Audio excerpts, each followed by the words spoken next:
So good afternoon, everyone, and welcome to today's webinar entitled Navigating Executive Orders and Guidance Impacting PA Education, Part 2. My name is Tyler Smith, and I'm the Chief Policy Officer for PAEA. Today's session is a follow-up to the first Navigating Executive Orders webinar hosted earlier this year. As many of you are aware, since the beginning of the year, we have seen an unprecedented wave of executive orders and administrative actions seeking to fundamentally change the ecosystem of higher education. In response to these fast emerging developments, PAEA has continued to vigorously advocate on behalf of all members, and this afternoon's update reflects our commitment to keeping you informed on how to navigate this new environment. During today's session, we will be providing updates on a number of executive orders, administrative policy changes, and legislative issues to be aware of as you continue working to provide a high-quality education to our future PA workforce. Following our formal presentation, we welcome any questions you may have, which you can submit via the Q&A box on the bottom of your screen. With that, I'm pleased to be joined today by several colleagues on our team who will also be available to answer questions and presenting today. I'd like to give them a chance to introduce themselves before we go ahead and get started. So, Catherine, do you want to kick it off? Hi, everybody. Thanks for joining us today. My name's Catherine Majeski. I'm the Manager of Government Relations at PAEA, and I've been with the association for about 6 years. And I help just to support the advancement of PAEA's federal policy aims by serving as our junior lobbyist for the association, organizing our grassroots advocacy efforts, and assisting with different leadership capacity building activities for PA students and faculty. Great. And Julius? Hi, I'm Julius Thompson, Senior Policy Advisor at Polsinelli. We're part of the outside consultants for PAEA, and we have worked together, I forgot how many years, but it's over 10. That correct, Tyler? Yep. Okay. Happy to be here. And Sylvia? And good morning, good afternoon, everyone. I'm Sylvia Cornegie, joined my colleague Julius. We're both from Polsinelli, PAEA's outside consultants based here in Washington, D.C. And I think it's a good thing that Julius can't remember exactly how many years. I know it can kind of swing either way, but it's definitely a good thing in this case. So thank you for having us, and we're looking forward to today's discussion and presentation. Fantastic. Well, thank you all so much for taking the time to join today. All right, so during today's session, we plan to provide updates on a number of policy developments, including executive orders on accreditation, DEI, and the status of the Department of Education. We'll also be discussing administrative actions addressing student visas, civil rights investigations by the Department of Education, the reorganization of the Department of Health and Human Services, as well as NIH grant indirect cost reimbursements. We'll also be covering recent congressional actions and specifically work that's currently being done on budget reconciliation issues. And we'll conclude by giving you a summary of how PAEA is responding to these changes, as well as opportunities for you to be involved. As we discuss today's content, we wanted to provide our standard disclaimer that this webinar does not constitute legal advice on behalf of PAEA and that any compliance-related questions you may have should be directed to the appropriate officials within your institution. So with that, I'll hand it over to Catherine to get started with the executive orders section. Great. Thank you so much, Tyler. And yeah, as you can see, we have a lot of content to cover. So in the interest of time, we'll just jump right ahead into accreditation. So on April 23rd, the president signed an executive order titled Reforming Accreditation to Strengthen Higher Education. So this order reforms the accreditation system for universities and higher education institutions by denying, monitoring, suspending, or terminating the status of a Department of Education recognized accreditor that continues to enforce DEI accreditation standards, and the order cites such standards as unlawful discrimination. This piece of the order, particularly related to Department of Education recognition, is an important distinction as it relates to PA education because the ARC-PA is not recognized by the Department of Education and therefore is not subject to the terms outlined in the executive order. So this means that these policies will not directly impact the A111 diversity standard. I would also add that the order heavily focuses on very specifically targeted groups unrelated to PA education. So the executive order in particular calls out accrediting bodies for Juris Doctor programs, Doctor of Medicine programs, and allopathic and osteopathic medical residency and fellowship programs. However, just to note, even with ARC-PA being unaffected by this particular order, it is important to keep in mind that all sponsoring institutions, regional accreditors, are recognized by the Department of Education and therefore are subject to the policies laid out in the executive order. And because of this, programs may see impacts or changes related to DEI policy at the institutional level in particular. So that is something for members to keep an eye on. Next, we were covering Department of Education closure. So on March 20th, President Trump signed an executive order directing the Secretary of Education to take steps to facilitate the closure of the Department of Education. And despite this, the order does not seek to abolish the main functions of the department. And Secretary McMahon stated that support for K through 12 students, students with special needs, college student borrowers, and others who rely on essential programs will continue. I will note, though, neither the executive order nor Secretary McMahon clarified where these critical functions or programs will be housed upon actually closing the Department of Education. At this point, what we do know about how department functions might be carried out is that Trump did state that all student loan administration functions would be transferred to the Small Business Association, and that was in the day following the executive order. In addition, just regarding the fate of the Office for Civil Rights that enforces federal civil rights laws in schools, and also for other recipients of the Department of Education funding, several regional OCR locations have been closed, and the office has increasingly partnered with other civil rights enforcement offices in different federal departments, such as HHS and DOJ. So we're seeing a lot of increased responsibilities being taken on by HHS and DOJ in this regard. To further kind of complicate this picture, it's also worth mentioning that Trump cannot legally eliminate the DOE unilaterally through an executive order because abolishing a cabinet department requires congressional action because Congress established the department in 1979 and also appropriates its funding. Also, the Impoundment Act restricts a president's ability to redirect funds or spend as they wish in defiance of Congress. And the DOE's primary role is financial in nature by providing funding for programs like student loans, financial aid, and civil rights enforcement, just to name a few. Congress has already approved and appropriated the funding for these programs. So in that sense, the president's hands are tied. Unsurprisingly, all this legal ambiguity has led to a federal judge in Massachusetts issuing a preliminary injunction on May 22nd, blocking the closure of the Department of Education. The judge also ruled that Trump cannot move management of the entire federal student loan portfolio and the department's special needs programs to other federal agencies. In response to the ruling, the Department of Education Deputy Assistant Secretary for Communications did say the injunction is not in the best interest of American students or families. So the plan is that they will immediately challenge this on an emergency basis. So that's where things stand currently. If there's sorry, if I could just interject one Yeah. one element here, and that's, kind of just highlighting for the audience out there that the FY26 appropriations process is actually going to be a pretty important one in all this, as you can imagine. And the president just released what's called the budget appendix, which is kind of a detailed proposal for each federal agency in his budget submission to Congress for the next fiscal year.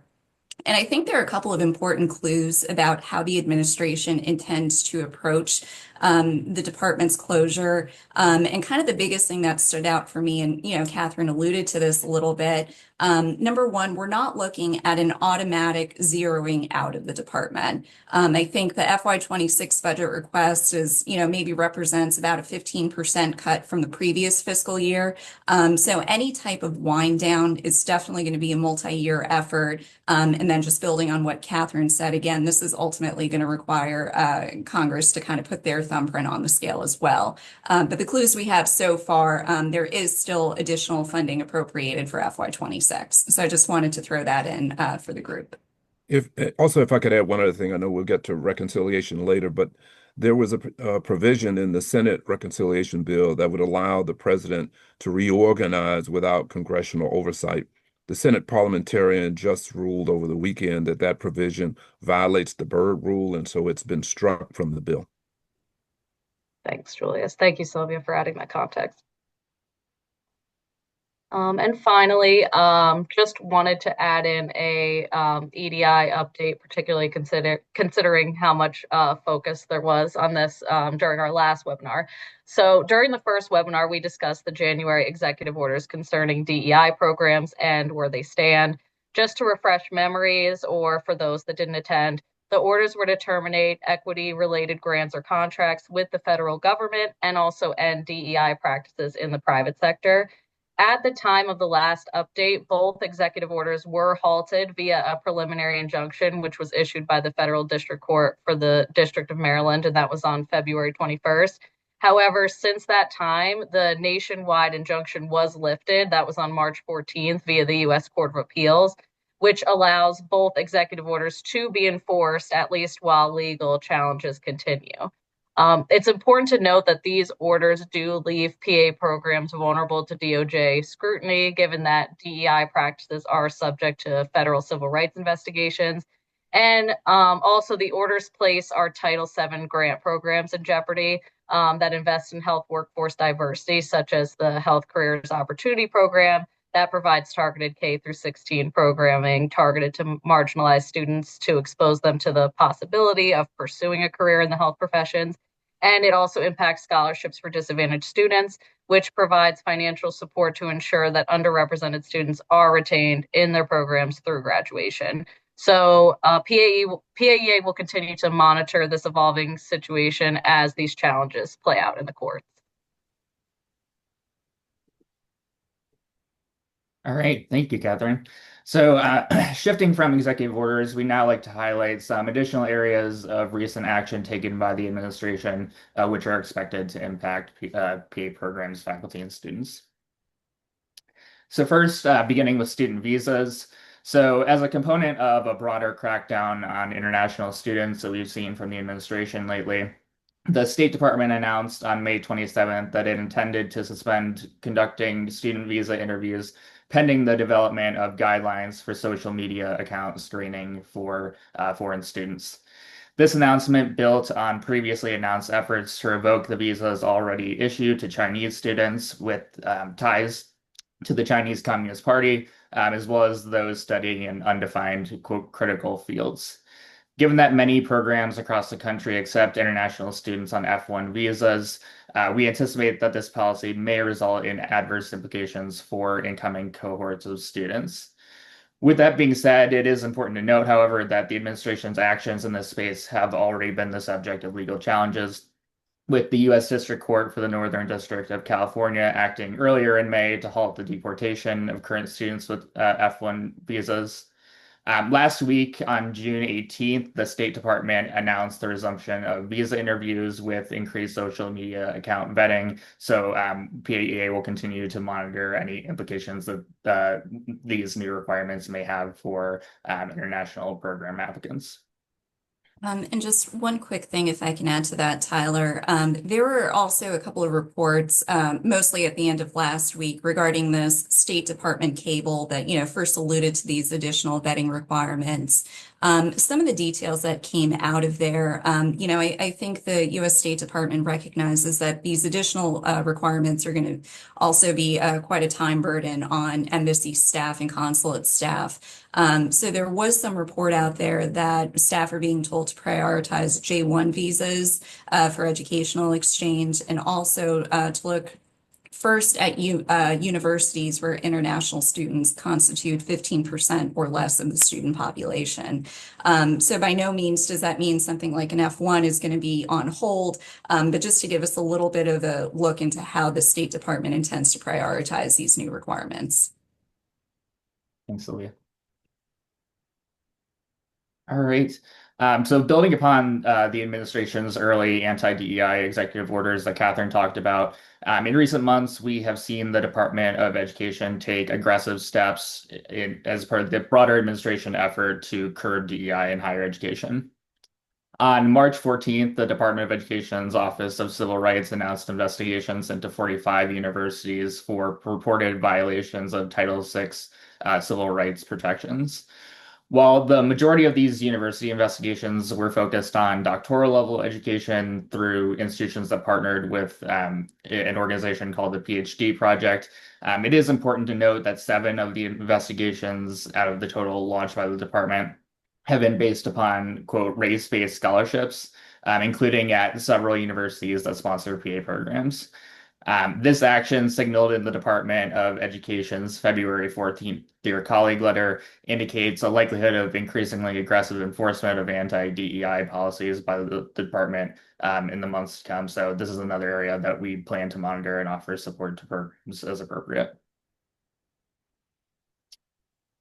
Shifting to health policy changes, on March 27th, HHS Secretary Robert F. Kennedy Jr. announced the administration's intent to reorganize the Department of Health and Human Services to complement significant reductions in the department's workforce that we saw earlier in the administration. Under Secretary Kennedy's plan, 2 agencies which administer grants that support PA education, the Health Resources and Services Administration and the Substance Abuse and Mental Health Services Administration, would be absorbed into a new, quote, Administration for a Healthy America. Because relatively few details have been released pertaining to the reorganization, the extent of the impact that this could have for HRSA and SAMHSA funded programs is currently unknown, though, as we discussed previously, Congress is continuing to provide appropriations for the programs administered by HRSA and SAMHSA as of this session.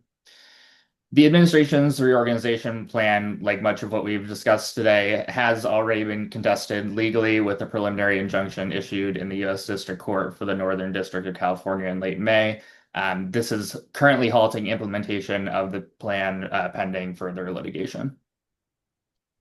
Yeah, and just one other thing I want to mention, you're probably going to hear us talk about FY26 a lot. I think part of that, as Tyler and Catherine pointed to, those are kind of the only documents that we have so far from the administration sent up to Congress that would kind of, indicate what this plan would look like. But I do just want to throw in, there is a little bit of self-awareness by some over at the administration, because a lot of these budget documents, particularly that section on AHA, there's kind of one line in italics slipped in there, contingent upon enactment of authorizing legislation by Congress. So, with that, we might end up on sort of a dual track here where Congress kind of just goes through its FY26 funding cycle. But at the same time, we do need what's called authorizing legislation before you can put money in a newly created agency. And if I might add also with regard to budget documents from HHS and the administration in general, they're putting out a lot less information than prior administrations. So there's a little difficulty in trying, for example, they're not putting out tables that compare the FY26 proposal with the prior fiscal year, so you can see what the difference is. So it takes some digging to figure out some of the numbers. Right. And then finally, as we discussed initially on our first webinar, we also wanted to provide an update on the status of the administration's NIH indirect cost payment policy. So as many of you are aware, in February, the NIH announced a 15% standard indirect cost rate for NIH funded grants, which is significantly below the rate typically claimed by many universities. On April 4th, a permanent injunction was issued extending a temporary restraining order that was issued by the U.S. District Court for the District of Massachusetts, halting the implementation of this policy for the foreseeable future. All right, and I'll hand it back to Catherine. Thanks, Tyler. And by other advocacy issues, we really mean reconciliation, because that's been at the forefront of a lot of our advocacy as of late. So during our last webinar in March, we provided a brief overview of how the budget reconciliation process works at a high level and where things stand as it relates to our policy priorities as an association overall. So to recap, Congress sometimes uses budget reconciliation to quickly pass high priority fiscal legislation. In this case, the party in control, which are the Republicans, are leveraging the reconciliation process to pass much of President Trump's policy agenda with a 51 vote simple majority in the Senate. Outside of reconciliation, they would need 60 votes in the Senate, which they certainly do not have with only 53 Senate seats. So that's the reasoning behind that approach. On February 21st, the Senate passed its FY25 budget resolution, followed by the House, which passed their resolution on the 25th. So this made the reconciliation process officially underway. And to be successful in their efforts, both the House and the Senate must agree on what the final big, beautiful reconciliation bill looks like. So, as of May 22nd, the House was able to narrowly pass its vision for reconciliation, which we were happy to see did not include the elimination of public service loan forgiveness as we had initially feared. Unfortunately, the bill did eliminate Grad Plus loans that PA students overwhelmingly rely on to finance their education, and also establish 150,000 lifetime graduate borrowing cap for professional programs like PA programs.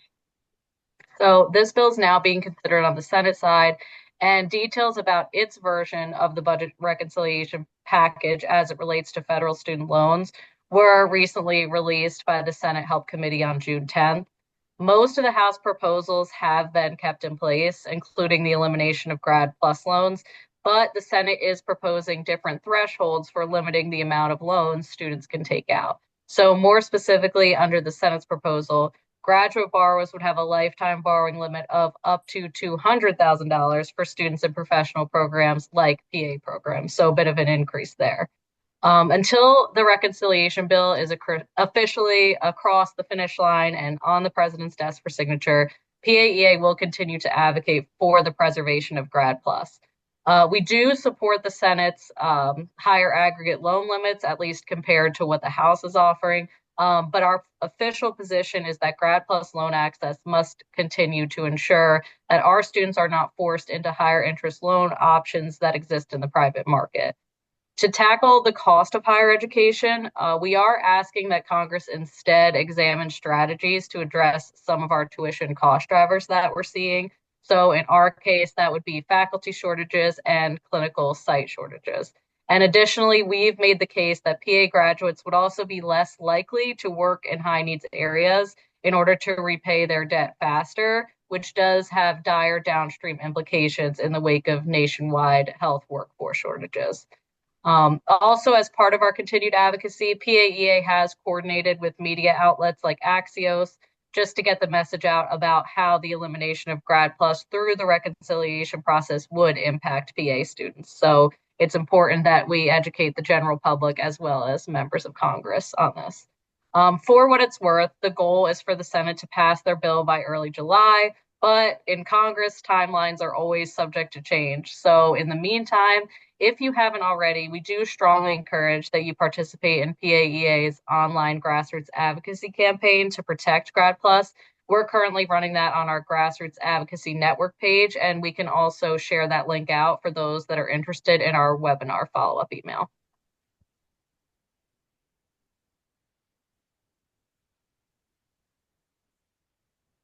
Great. So, as the administration has continued to take adverse actions over the past several months, just wanted to speak a little bit to PAEA's response, which has consisted of advancing a comprehensive advocacy strategy to protect member interests.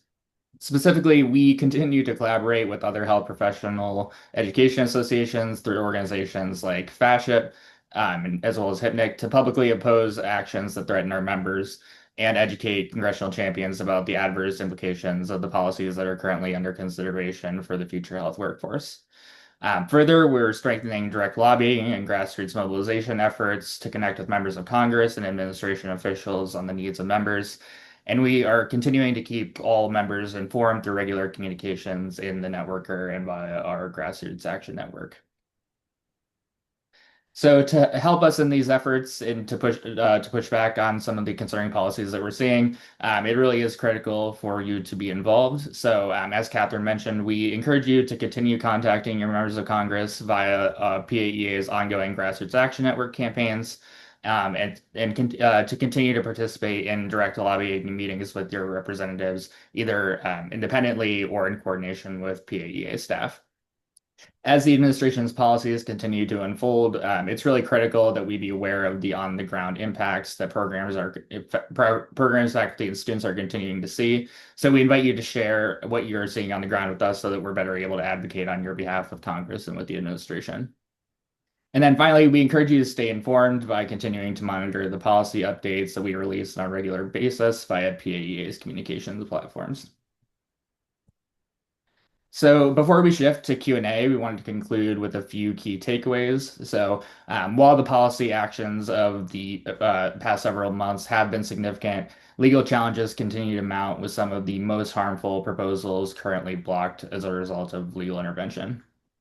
With that being said, the current policy environment does pose unprecedented and ongoing threats to higher education, both from the executive branch as well as from Congress. And so it's critical that all stakeholders continue to mobilize against many of the policy proposals that we've discussed today. And then finally, as a grassroots advocate, you continue to have significant power to help shape the future of policy impacting PA education. And we just want to express our appreciation for all students and faculty that have engaged in advocacy, both this year and throughout their time with PAEA. So with that, I wanted to include a slide that has our email addresses in case you wanted to discuss any of these issues in greater depth, but I think we can go ahead and shift to Q&A.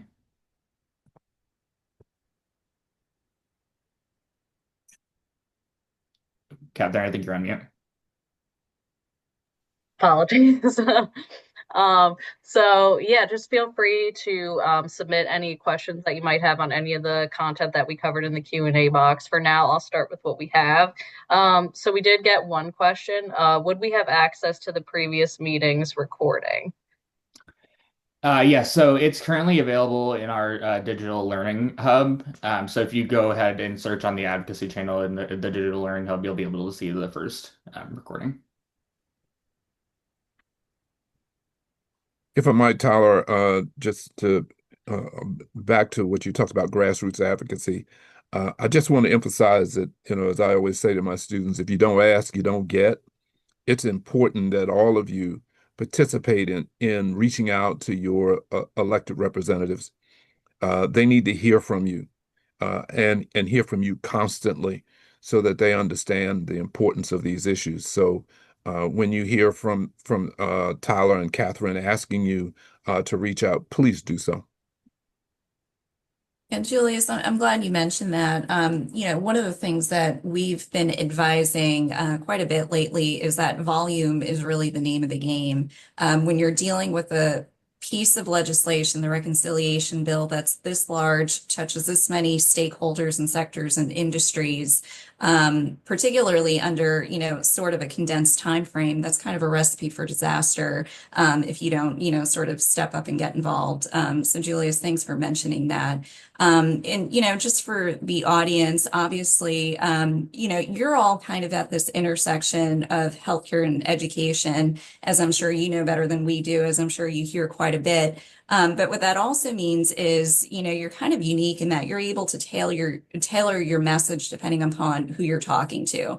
So if you happen to know that you're dealing with a legislator, for instance, who is really active on education policy, you can lean into that. I think virtually everyone is concerned about healthcare workforce shortages. You can lean into that as well. And these messages certainly don't have to be mutually exclusive. So we would just encourage you to rely on your experience and use that to communicate as much about why this is an important issue in this given scenario.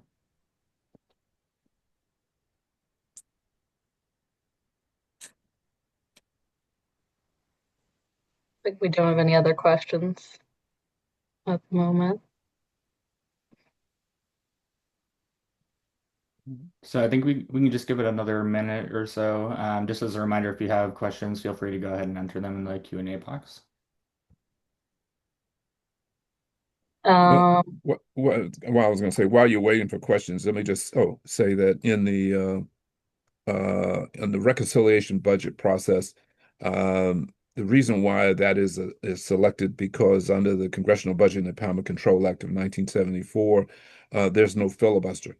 So budget reconciliation bill on the Senate floor is 20 hours of debate. And any amendments that may have been offered during the debate that had not been voted on can be voted on when that clock runs out. It's also called votorama. But that's why this process has been chosen to try to make changes. The Senate parliamentarian's job is to go through the bill and under the law, commonly called the Byrd Rule, look for provisions that should not be in there that violate the law and the process. And that's what's going on right now. It's possible the Senate bill will be on the floor this week, but it's looking less likely. So we do have a couple other questions also. This is more of a statement, but perhaps we can respond. I live in a red state and work at a state-funded school. I feel like my hands are tied. Yeah, that is a concern that we hear from folks, especially at public universities. So a couple of things that I would just say. So number one, when you're communicating with congressional offices, it's always important to clarify that you're not speaking on behalf of your university, but you're there to share your perspective as a faculty member or a student. The other thing too, and this particularly goes for public institutions, some universities we know have restrictions around participation in advocacy efforts. So for you, do significant advocacy, it's always a good idea just to check to see what stipulations your institution might have. Yeah, the one thing I would add to that too, and I hope this doesn't come off as too Pollyannish this afternoon. The fact that you live in a red state, I think in this scenario is actually an advantage because this bill is being written completely by the Republicans in the Senate and in the House for that matter. So as we're kind of thinking through what a grassroots campaign or what our advocacy in general would look like over the next few weeks, our focus is actually going to be exclusively Republicans. So, I would just encourage you from the outset, please don't view that as a disqualifier because that's exactly the target audience we're looking at. Um, 100%. yeah, the other thing I would add to that, what we found is with some of these higher ed policies, particularly when you're looking at something like Grad Plus, there's quite a bit of a learning curve that needs to be overcome.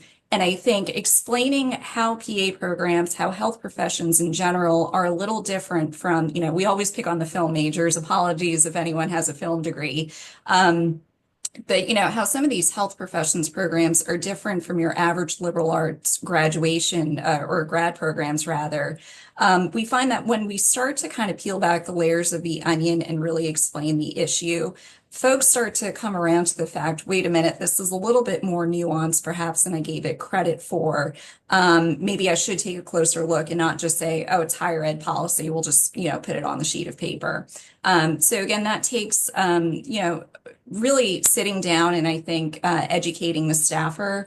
But I think ultimately that's what we're asking folks to do because it just supports 10 times, 100 times more what we're able to do here in DC, having them explain it, having it explained to them by someone on the ground.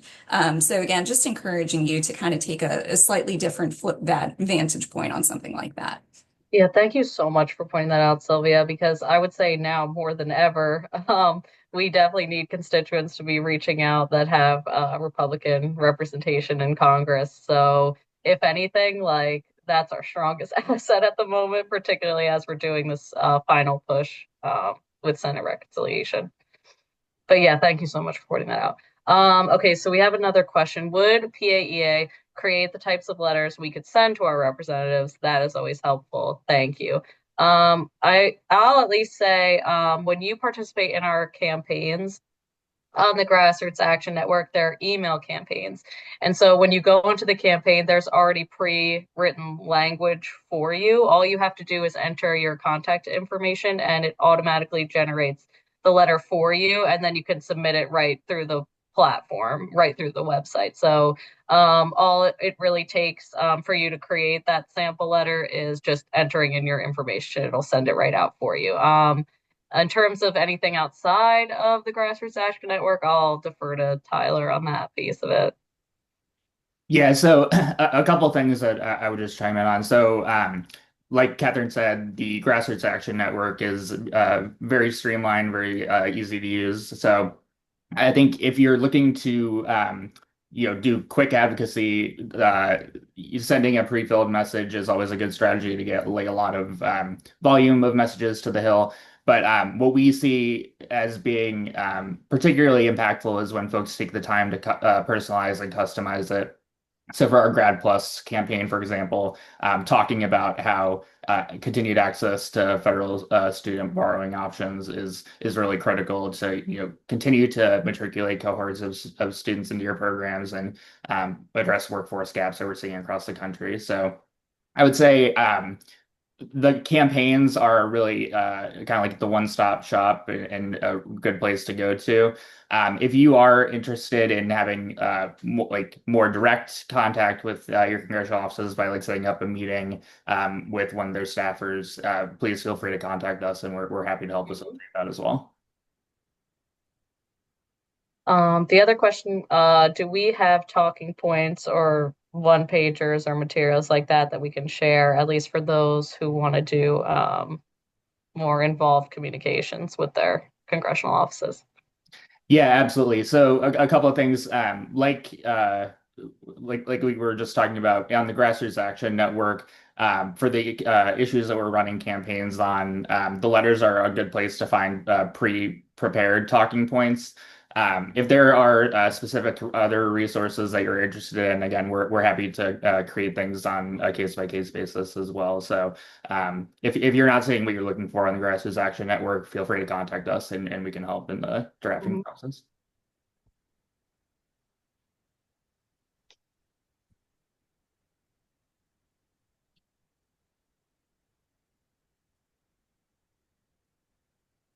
Okay. Looks like we haven't gotten any more. All right. Well, if there are no other questions, thank you all again for attending the session today. Thank you, Catherine, Sylvia, and Julius for all of your insights. We're going to go ahead and post a recording of today's session again on the Digital Learning Hub, and we'll send a copy as well to all those who registered. Thank you all for taking the time to attend today, and please continue to be on the lookout for more policy updates from us moving forward.